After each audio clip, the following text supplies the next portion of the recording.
Welcome to another episode of the Surfcast Podcast, and we got a subject that came up this past weekend. Actually, I was at the Connecticut Surfcasters Demo Day, did a seminar on soft plastics that day, but I had a couple of people come up to me, and it seems to happen every time I'm out in surf fishing public setting like that, where they were asking what I'm using for a wetsuit these days.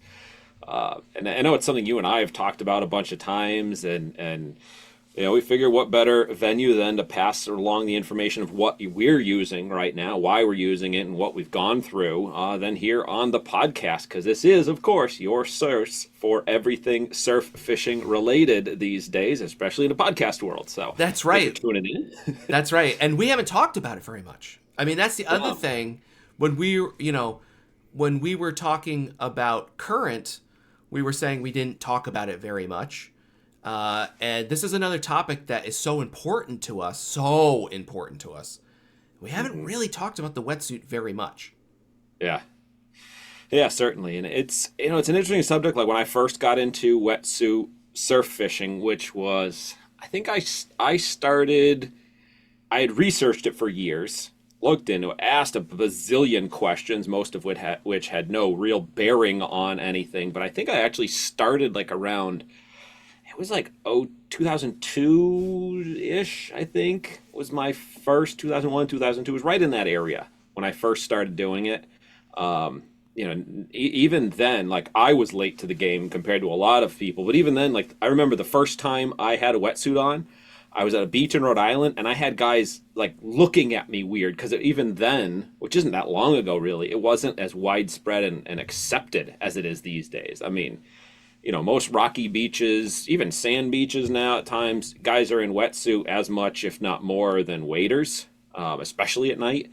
But then, I mean, it felt kind of weird being like the only one around that I bumped into doing it. But one of the biggest hangups I had originally was figuring out a wetsuit. I mean, there's a bazillion different types and styles and shapes and cuts and manufacturing processes on it, and if nothing else, there's nothing that's being produced that's produced for a fisherman. That's right. That's right. We're borrowing from all other, different groups, whether it's surfers or scuba divers, or even, I mean, there's suits that are made for just people that work in the water.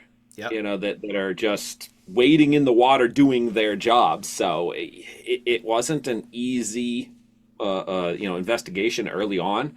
And I asked a lot of people what they used, and it was one of those cases that if I asked 5 people what the best suit was, I got 7 different answers, because even the people that had their favorite, and I'm kind of even that way to a degree, they're still not the absolute perfect scenario, combination, thickness, build, all that stuff. So I guess if nothing else, going to relay some of our experiences here today to maybe help the listeners out there whittle down some of the choices and maybe make a better choice. I mean, So why don't you kick us off with what it is that you use and why? Because I think, so I've been converted to your system, but I have some thoughts about why it's good, I think, that are even different than yours. So like, you converted me, but now that I'm using it, I think some of my perspectives is even a little bit different. So you use a 2-piece wetsuit that is a bottom and a top. So why don't you take us through that?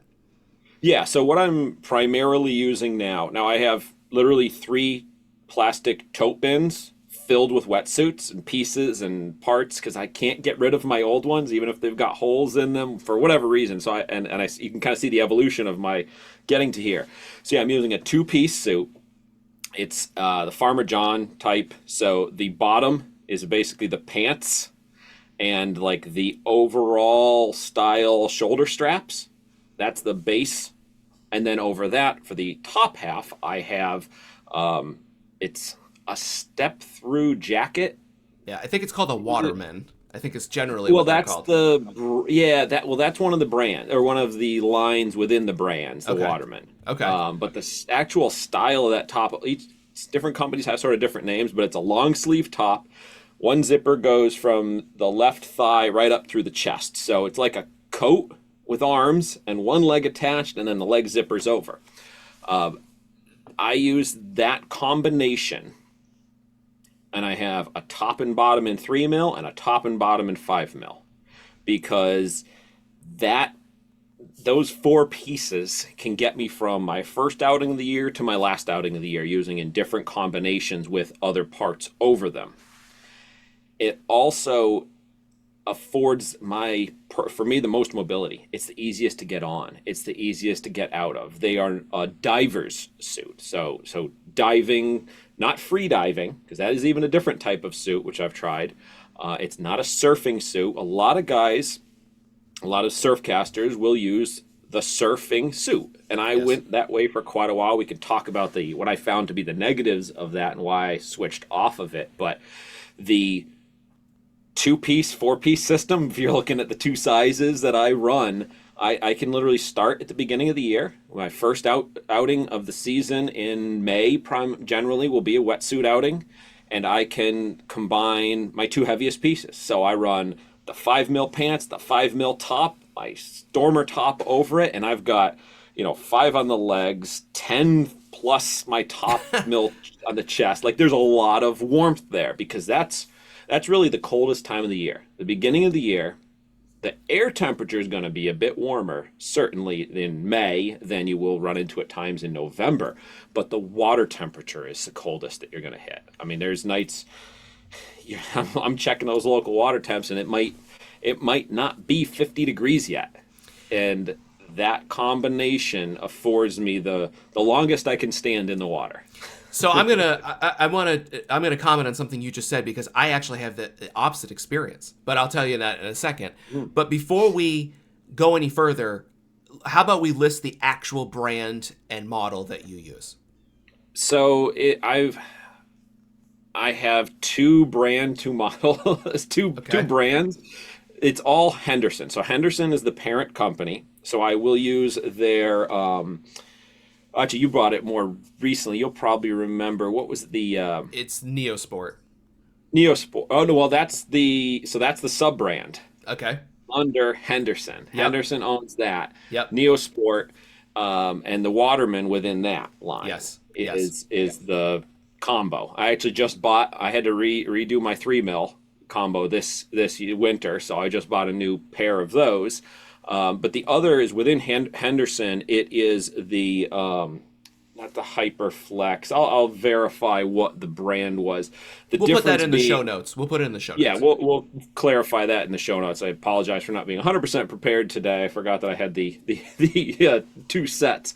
The difference primarily between the two, the Waterman is designed for, like I had said before, people working in the water. It's got the durability. So it's not quite as flexible as some of the other brands. It's not as stretchy as the regular Henderson, the Gold Cores, their different brand, their different families they have. It still comes out of the same production plant. It's a bit less expensive because it doesn't have some of those bells and whistles. It's got different seams are taped and stitched. The way that the construction is there is more for durability in the long run, which, if nothing else, is what drew me to it in the surf. Initially I said, well, for surf fishing, the stuff's going to get beat up. So if I invest a little bit less initially and I had to replace them, I kind of looked at it that, it's like using the super high-end fishing reel that you buy once and goes for years, or every year you're doing a throwaway. For this purpose, I felt that sort of using the not quite disposable, but the replaceable cost one was better. But they're still plenty durable. I mean, it's comfortable. The durability really offsets any of those other problems that you might run into. And I to a degree, which is why I lean away now from the surfing. I don't want it to be quite as stretchy as like those surfing suits. You want mobility. Obviously, we're casting, we're moving, we're walking, etc. But I don't want it to stretch like a rubber band. I want it to have I want it to hold, especially when you put it on. I mean, to put it on at the beginning of the night, a surfing stretchy suit, I fight, and I'm pulling and twisting and trying to get into it. That Waterman, you pull it on, you put it to right where it is, and it locks in place and it stays there. So that is far easier for me to do. That's really interesting, and I have a lot of comments I want to make on a surf suit and all these things you're saying for sure. But before I forget, because I said I would say this, I actually have the opposite experience when it comes to warmth. I actually think the end of the season is way worse because, and this probably speaks a little bit to what we're doing, I'm out of the water almost the whole time or the entire time. And the air is so cold, the water temperature is irrelevant. The water could be 80 degrees. It doesn't make any difference if I'm completely out of the water, right? So for me, I find that late October, but November, I really have to call it quits because the air gets so cold. So interesting perspective for us to think about. But in the end, I have been converted, and there's some very specific reasons why. So Toby, I just got my hands on Hoagie's new charter grade needlefish. One of the plugs they launched the last season is part of their new Hook One platform. This thing is extremely well built. It swims great, and it's specifically built around a single belly hook and a tail flag, which I know you and I both strongly prefer. I'll tell you, I've heard nothing but good things from other anglers throughout the entire Striper Coast. That's right. I've been hearing a lot of good things about their needlefish as well. I know it's got heavy-duty stainless steel through wire, so it's tuna-proof, and it comes with VMC hooks, premium split rings, and matching hand-tied bucktail flags. So essentially, it's got the works, all the things that you'd expect from Hoagie. Definitely. Plus, the recent study from the state of Massachusetts showed you can reduce release mortality by as much as 7% by ditching that rear hook, as you and I have talked about already on the podcast. So this is a lure that's helping the fish. Without reducing your catch rate, you're doing your part to reduce release mortality. And that's one of Hoagie's goals. They don't just build fishy gear. They think long-term about the fishery. It's all part of their updated motto that they now live by. Quality for today, conservation for tomorrow. So find out more about the mission and, of course, this awesome new needlefish at hoagielures.com.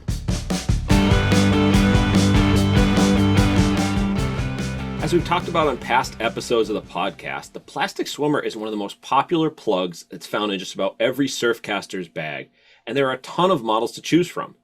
With its unique body shape and lip design producing a great darting and swimming action, the standout is the Swarter by Joe Bag's Tackle. That's right, Toby. This plug is fully through wired, and it's available in two sizes, the 6-inch 1-ounce model and the 7-inch 1.5-ounce model. Comes in a wide variety of traditional and modern fish-catching colors like bone, blurple, sand eel, and many more. The Swarter excels in a huge variety of surf fishing conditions, from back bays to inlets, and of course, the wide open surf. It's been proven to be a great plug on both the East and West Coast for a variety of species, but particularly the striped bass. So head on over to joebagsoutdoors.com and grab some Swarters while you support a locally owned business. And while you're there, be sure to check out the annual limited edition colorway, as well as Joe's Swarter kits, specifically tailored to meet a variety of surf fishing scenarios. So the specific thing I want to say about the surf suit, not surf fishing, surfing, versus the waterman that we're talking about, this working style wetsuit, worker's man's wetsuit, because it is so much tougher. It holds up so much better to rocks and just like pulling it on. And my suits always used to get ripped at the ankle because I was taking them on and off so much, and even around the wrists and the neck and stuff. The biggest thing I want to say, because I hear this all the time, anglers are like, you want the stretchiest, softest suit you can afford. The higher tiered suits are better because in the shoulders, you have the flexibility when you're casting. I agree with that. I agree. You want the most flexibility you can get in the shoulders. You know what the most flexibility you can get in the shoulders? Is by having no shoulder on at all. And so the wetsuits, when you're doing a 3 and a 3, okay, so let's not compare it, let's compare it now, a 3 and a 3. So you have 6 in your chest, right? You have 3 in your arms. You have 3 in your legs, but you have 6 on your chest. If you take a suit that's 6 on your shoulders, it's so hard to cast. And yes, there are suits that are just something in the chest, something in the legs, and something in the arms. My Rip Curl Dawn Patrols used to be like that. But what I have found is that the flexibility I get in my shoulders from these suits that you're talking about, the Neosport ones, which are, much cheaper, both in terms of construction, but also in price. Mm-hmm. But the flexibility I get out of the 2-piece cannot be overstated. I really think it's a huge difference because the way the suit is on your body and and how that water, or the Farmer John as they call it, that's the bottom portion of it, how the Farmer John fits on you, it just for me is so much less fatiguing in my shoulders. And I will say I was really worried about that because the suit itself, maybe you downplayed it a little bit. The suit itself is not stretchy at all. They are not stretchy. They are not even remotely stretchy. And if you're used to something that's a high tier surf suit, you're going to touch it and you're going to be like, this is junk. You're going to be like, this is an absolute piece of garbage. But I was a hard sell in that because when they're not exactly cheap. We won't, they're not, you can get, top tier brand entry level suits for like $100. They're not it's not that cheap. But because of the versatility of adding the 2 layers, you get so much warmth. But I couldn't believe, because of the way it fits, how much more flexibility I had in my shoulders and how much less strain it put on my shoulders.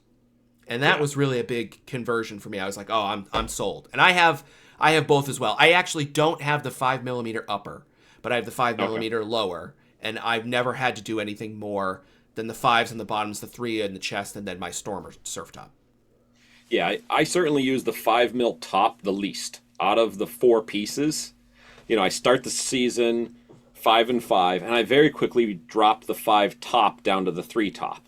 And then shortly thereafter, it goes 3 and 3. And I run that through the whole summer, occasionally dropping the 3 top and just throwing the Stormer top over it, which I think is something you've mentioned to me you do when it gets warmer, and then pretty quickly put it back to 3 and 3 into the fall, and I'll stretch that 3-3 with the Stormer top well into the late season. Like I push that probably later than I should, because I'm just so used to it. Like I get in my system, and this is what I'm always using. I'm using this. I wash it, I dry it, I let it set out, and I put it back on, and I don't notice that I'm getting a little colder and a little colder and a little colder. And then there's just that one night where I'm like, damn it, I'm a little achy. I'm so cold. And I'm like, oh yeah, ding dong. It's because you're still running to 3-3. Yeah. So then the 5 bottom comes out. And one thing too that I noticed, and I wonder if you've seen this. So when I was running the surfing suit, surfing style, you get that flexibility through the shoulders, certainly.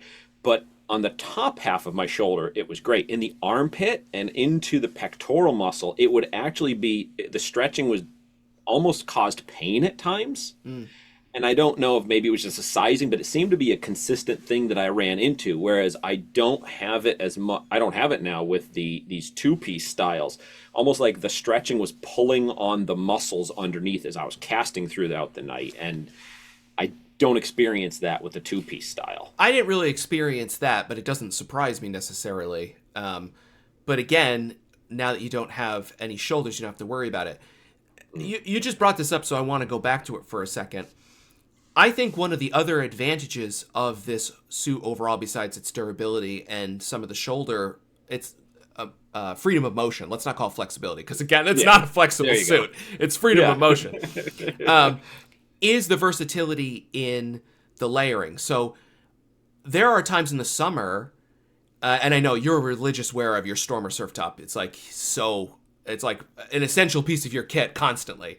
Even when it's too warm to be wearing it. Even when it's too warm to be wearing it, that's right. But for me, there have been times over the last couple of years where I've worn a short sleeve running shirt underneath the top. So I'm just in short sleeves, because I only need the suit to protect me when I'm climbing around on the rocks, or just when I'm in the water in general. I don't want to just be wearing tights or shorts as some other guys do for a variety of reasons. It's a comfort thing, frankly. And maybe just staying in the water is just a little bit too cool for that or something. But one of the advantages I had not anticipated was being able to run it with no surf top, no top at all, and just short sleeves. And I know there's guys listening to this who are like, yeah, Jerry, you're an idiot. We've been doing that forever. Or I know like Skinner, for example, uses the shorty. It's like the shorts and the top. But again, I like having the long legs because it protects my legs from sand, bugs, rocks, barnacles, things swimming around, bumping into my legs that I don't want to think about. All those things. And I really find that has been super advantageous. Now, the other thing I wanted to say, and I want to get on my soapbox a little bit. Mm-hmm. I hear all the time, I read it all the time, mostly online, anglers say, you want a surfing top and you want it to be X thickness because that's what surfers use, and blah, blah, blah. You don't want anything against your skin. That is only if you are swimming, people, and that is garbage for surfcasters. If you are in the water up to your armpits the whole time you're fishing, fine. But you're probably doing something wrong if you're doing that, first of all, or you're skishing. Right, yeah, Toby agrees with me. You're probably doing something wrong. So let's not even go there. But if the second you're out of the water, there's no more water layer between the suit and your skin to insulate you. So now you're stuck with just the neoprene. Well, guess what? If you're sticking to those rules, you're going to freeze your ass off. And that's it. What I have found with this modular system, so I do all kinds of stuff that we don't really have time to get into today, but I'll layer wool layers underneath my wetsuit. I've tried felt. I didn't like that. I'll do cycling tights or running tights underneath my suit, all just to give myself a little more insulation. But on the top, what I found is that with that Farmer John sleeveless, I can put a couple layers of wool underneath it, and then I'll put a layer of fleece between that and the top. Or I'll put the top on, and then I'll put a layer, like a thin fleece layer over the top of that, and then put my Stormer surf top on. So there's a lot more I find that I can do with it, and it just seems that it's easier to layer all of this stuff in addition to the traditional neoprene or felt. But it just gives you that flexibility to keep you warm, and I see that all the time, and it drives me crazy. And when I see that, I realize the person saying that doesn't wetsuit that much, or they only wetsuit during the summer and during the very warmest months, because there's so much more you can do. Yeah, one of the other things too that I see on this subject of recommendations that I see being thrown around a lot of pro for the surfing style is that this idea, and I might have even bought into the concept, but I don't know if there's any truth behind it, that the surfing suits are, more wind resistant. They're blocking the wind for you better. That's one of their aspects, because there's obviously the time when the surfer, they're swimming out, but then they get up on the board and maybe it's windy, so those colder weather suits are going to block that wind. And in theory, that's a good thing. We're in the surf, wind's involved quite a bit, but it quickly doesn't become an issue when I always throw my top on. Whether it's the Stormer top that's blocking the wind, my Sims top, whatever dry top that I'm using at that time goes over it, and now it's essentially blocked the wind, and it doesn't matter. I mean, I've been toasty and perfectly fine, oblivious to the fact that there's wind just by having that top on over it. So that's not even really a function that I consider anymore, because maybe these suits, if I was just out in the air without a top, I might notice that, hey, it's not the best thing in the wind. But as you said, I pretty much live in my Stormer top because I like to have the pocket. So it sort of offsets that concern that I have or that recommendation I've seen from a lot of those diehard surfing suit guys in surf fishing. Yeah, and I want to make it very clear. I was one of those guys, and if we weren't friends, if you were just somebody I'd heard talking about this, I probably wouldn't have converted. So if people are listening to this right now and they're like, okay, yeah, whatever, I really encourage you to give it a try, especially if you need to do a suit refresh anyways. If you're like, I really need a suit, or if you're someone looking to try out the suit. Because that's the other thing. If you're someone looking to try out the suit, you're probably going to do it when it's warm. That's probably the place to start. I wouldn't start out in May or November. Well, I'm talking New England, so expand that to whatever time is cold for wherever you are. Maine, I'm talking to you literally all season long, except for 2 weeks in August. There's 5 minutes in August when the water's not too bad. Yeah, when it's 59 degrees. But you're going to start out when it's warmer, and then if you're going to start out when it's warmer, you probably can start out with just the bottom and then use a surf top. You probably would be fine to start out just with that. See if you like the suit. It's going to save you some money, and that would be another advantage of this system. Toby, I want to close out by saying something about the suit in general. Can I do that? Mm-hmm. Yeah. For those listening to this, Toby and I slant a certain way. We know a certain type of angler, etc., and there's a lot of wetsuiting. We know that many anglers, the most anglers, do not wetsuit at all. If you're at all interested in wetsuiting and you think it let me start over. If you're interested in wetsuiting and you think it can give you any kind of advantage at all, you should try it. Don't worry about the rules about, oh, it's only for Montauk in the rocks or, on Block Island or whatever.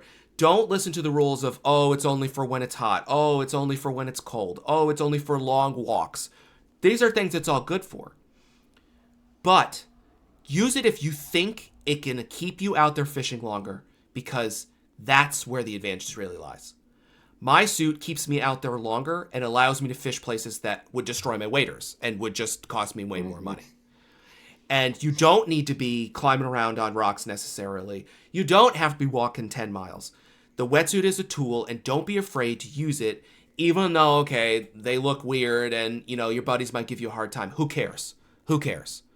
And they're not just for the young, and they're not just for the fit, and you don't have to ever swim an inch to enjoy the wetsuit. Right, Toby? Oh, yeah, absolutely. I see, even as much as I use the wetsuit, of the entire season, I'm probably running it 90% of the season. But of that, I'm actually only swimming a couple percentage. I use it all the time because what you're saying, it affords a little more comfort at times, a little more safety for sure. Yes. And it just makes things in the surf that much easier for me. That's right. This has been a weekly edition of the Surfcast Podcast. You can find out more about the podcast at surfcastpodcast.com, or definitely check us out on social media, Facebook, Instagram, at the Surfcast Podcast.